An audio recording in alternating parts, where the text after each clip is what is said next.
obviously. I'm going to try to not let how much fun a character is factor into it, because that would be a whole other tier list. This is more about how viable a character is, how easy they are to push with, how much damage they do, how tanky they are, blah blah blah blah blah. So I'm going to first start off with Gladiator.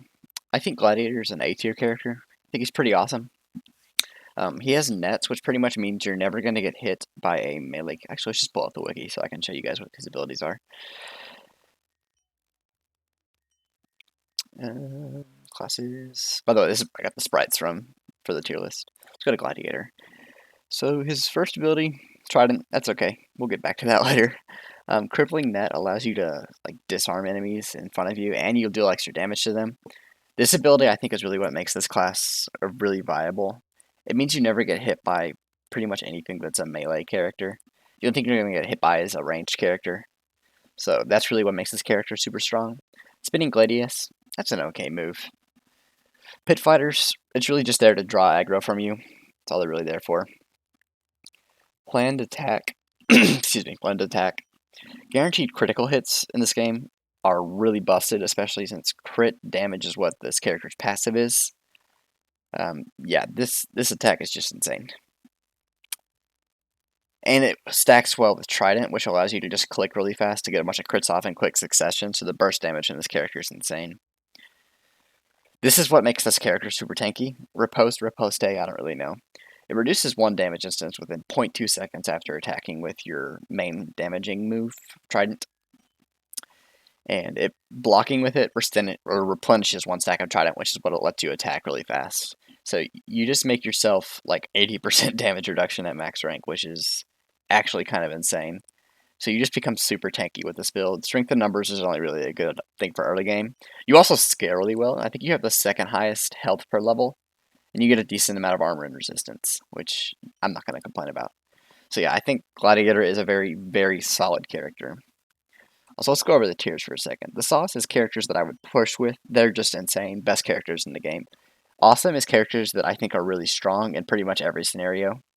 C could be better. They're close to A, but there's something about them that is not good, or multiple things about them that's not good that makes me not really love playing them unless my other characters are pushed a lot higher up. And the D, dang I died again tier, you just die a lot with these characters. They don't deal enough damage to kill things before they get to them, or you're just dying because you're not tanky whatsoever. Okay, on to Paladin. I don't think anybody's going to contest me when I say this character is the sauce. Paladin is just literally insane. I'm not going to pull up his abilities because I know he's a little better. So stunning blows lets you disarm enemies and stun them in front of you, which is insane because you can just sit in the corner and melee enemies are never going to hit you. See the theme? Melee enemies are never going to hit you. But your shield also means that when you're sitting in a corner, most projectiles aren't going to hit you either. So you can full tank things by not really ever taking any damage by just sitting in the corner and whacking at things.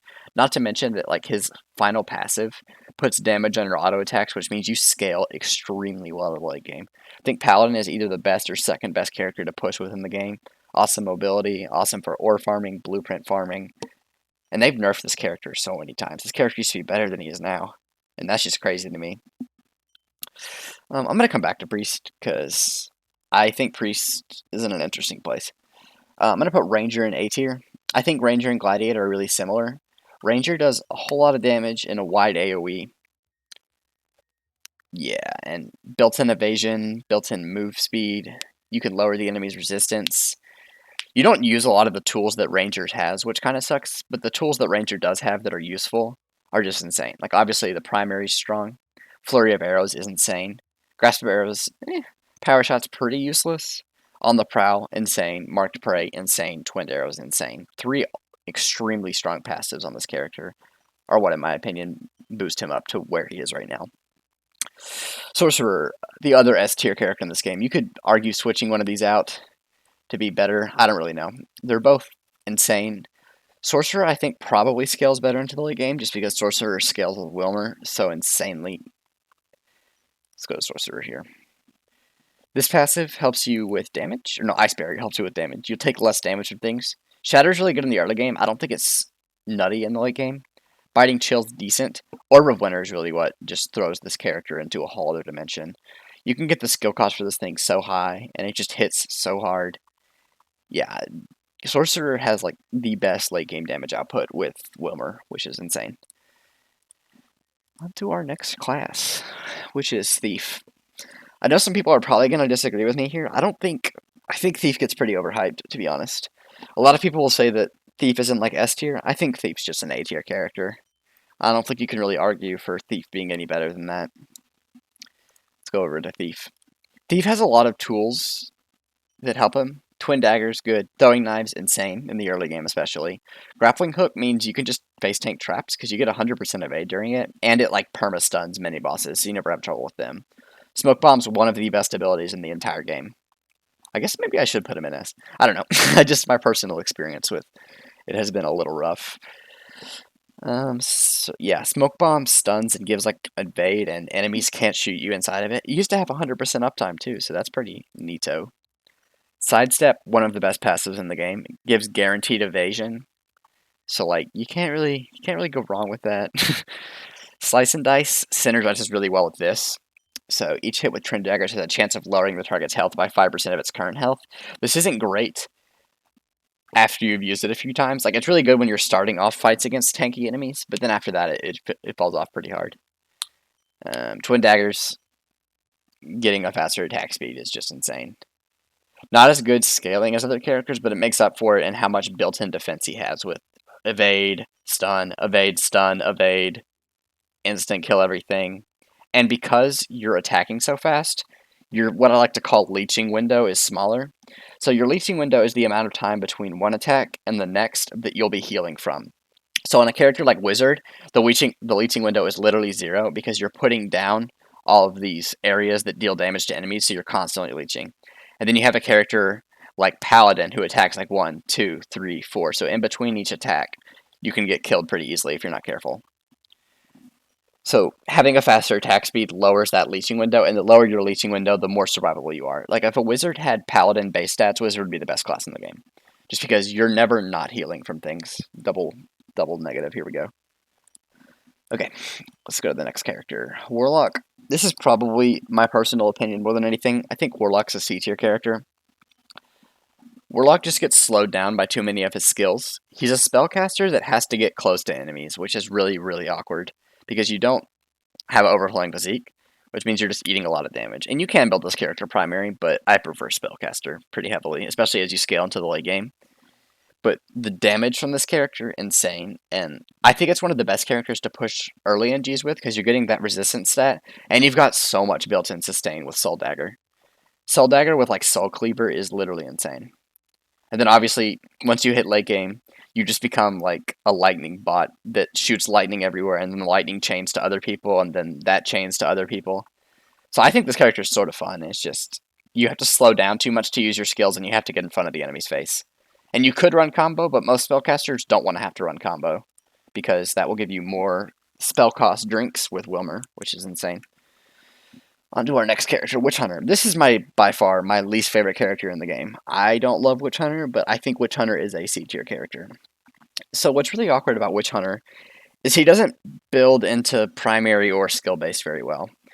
So when you build skill-based, your skills don't consistently hit, which means your leeching window is pretty huge, and you're not hitting it's hard to hit. This feels like the only character you have to, like, aim, like the other characters you really don't have to aim very much. But one of the things that really helps out this character is like most classes, oh my gosh, I should talk about this. Most classes have some sort of defense mechanism in their kit. For Paladin, he has stunning with both his dash and his sword, and he has a huge shield that blocks damage. And his lay on hands, I think is what it's called, gives mitigation to magical damage. Sorcerer has ice barrier and insane damage. Gladiator has nets and riposte, which blocks 80% of incoming damage. Ranger gets a huge movement speed steroid and evasion. And you can root, but I don't use the root as much as I probably should. Thief has stunning, evasion, grappling hook. Like, don't even get me started on that. And then you start, like, if you'll notice, all of these characters have that. But as you start to get down here, the options become worse. Like, Warlock's quote-unquote defense mechanism is just having, like, a huge storm of lightning around you coming from everything at once. You don't really come in with a bunch of built-in.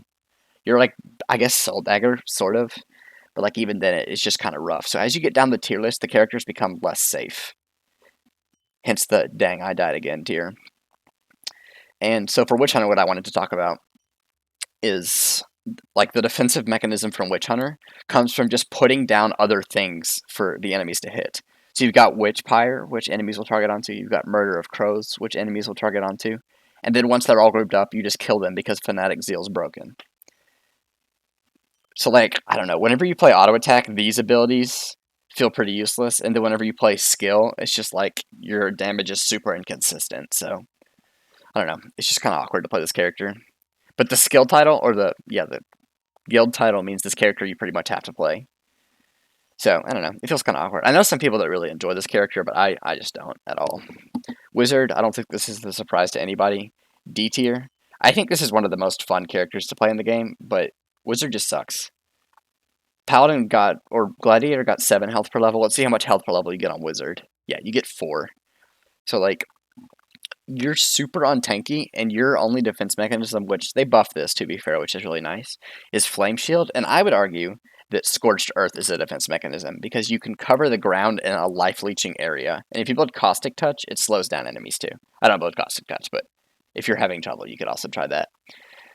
Yeah, I really enjoy this character, but Flame Wave doesn't do enough. It's only 50% damage mitigations, you know. But yeah, the main way to live with this character is just to life leech on as many things as you possibly can. I think Wizard's probably the best character for leeching with. On to Priest. I think I'm going to actually create that B tier.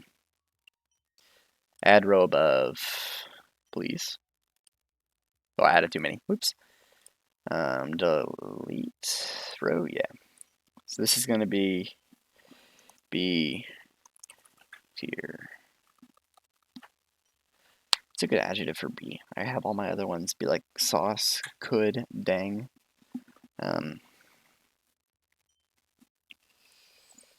Well, actually, no. That's kind of awkward.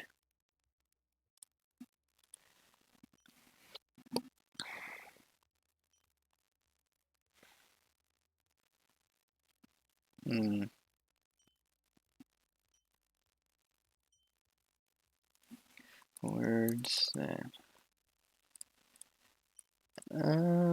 I was gonna do bummer, but that doesn't really make too much sense. I can't leave it blank, dude. It's got to match. B adjectives. Neutral.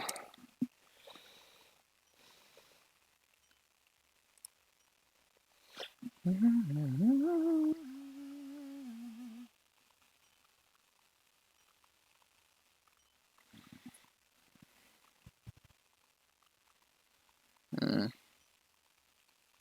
you're on YouTube, I'm terribly sorry for this, but I don't know how to edit it out, so you're just gonna have to deal with that. I guess we could just do what's that? What was the one that said it was bright? So beaming. Yeah, let's do beaming. Beaming.